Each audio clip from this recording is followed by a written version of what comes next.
Good morning, everyone. It's welcome to Holy Week. We're here at Monday, and we're getting a few great stories here starting to blend together. We have the suffering servant from Isaiah, and then again we bring in the stories of Lazarus, Mary, and Martha who come back. So why don't we take a few moments now, read through the readings, and I'll be back in a minute. We can keep our reflections going.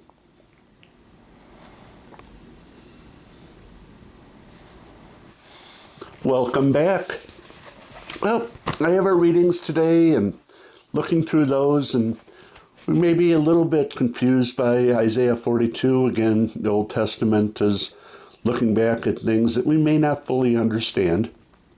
So we have God calling on servants to do what? Primarily the jobs are to establish justice, and we'll make sure all the teachings are known. Now, this God, of course, is the one who made heavens and the earth, and he formed us with his own breath. So we are part of God. We are made from God. Without his breath, we're really nothing. But we have to look, too, at who it is they're talking to. And it's here the people of Israel, which of course get a little murky around the time of Isaiah. We have who exactly is Israel anymore, as people have been carried off into Assyria, been carried off into Babylon, etc. So we have this entire group of Israel now being spread out all over the place. So this Israel that God is calling to hear all this and to learn all this is a light for the nations, it says. The Lord called you to have victory of justice, and wants to bring out all the prisoners from this dungeon. This is all the dark, dreary. If you've lost everything that you have, a lot of what you see is doom and gloom. And you can get into a little bit of a funk, if you will. But God is saying to you, I am going to bring a servant to you that will reward you for all of this. And we get that flavor, especially from our psalm today. The Lord is my light and my salvation. Whom should I fear? That's absolutely correct. We do have to remember at all times, God has us and has us in his interests. We need to turn to him, listen to him, and see what is the best way of handling things. And I think that comes up real well in the story we have today. We have two opposites going together, sort of setting up the scene for this next week. The who's who, if you will. We have the Lazarus, Martha, and Mary, and you can almost think of them as the three parts of God's kingdom. Those who have been raised, brought into the light, those who are servants, giving of themselves to the other people, and then the person who adores God. And we have that in Lazarus, Martha, and Mary. They're very cleanly seen as those three ideas. Mary anoints Jesus with the perfumed oil. This is amazingly important. Anointing, if you can remember back to when David was anointed king, Solomon, etc., this is a very important step in the kingly role. And I think at this point, John is bringing that back up to establish that Jesus is the king. He is, again, God. And we can be amazed at Mary putting this oil upon him and adoring Jesus directly.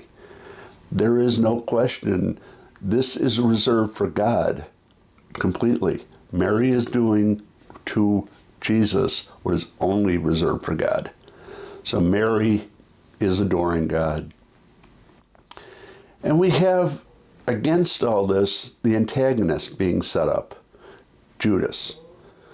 So we have the service, the adoration of Martha and Mary, and then to juxtapose all that, Judas's greed and self-caring. See, this is portrayed in a vein along with the moniker of Judas is the one who would betray Jesus. So we have that sort of spelled out in this little passage here as we're starting to get into Holy Week. There is no real question who are the good guys, who are the bad guys here in John's Gospel. Now in these two readings we recognize why Jesus is here, what his purpose is, and what will happen to him. By whom and how we are to see and to treat Jesus. As God, who has been anointed in his kingly role, John has already established the priest and the prophet role in the previous weeks. We saw that last week. So we have this setup of how things are going to develop. And starting tomorrow, we'll start seeing the climax of John's Gospel. And we've heard these Gospels so many times before. Again, as I mentioned in a couple reflections, we should try to read them again with open eyes. Treat them almost like symphonies, operas. These readings have been done in those forms so many times before. And it's really been written about these particular events. We want to read through these things with a clean heart and a completely clean mind. So as we have Judas tomorrow betraying Jesus directly, we will see that tomorrow.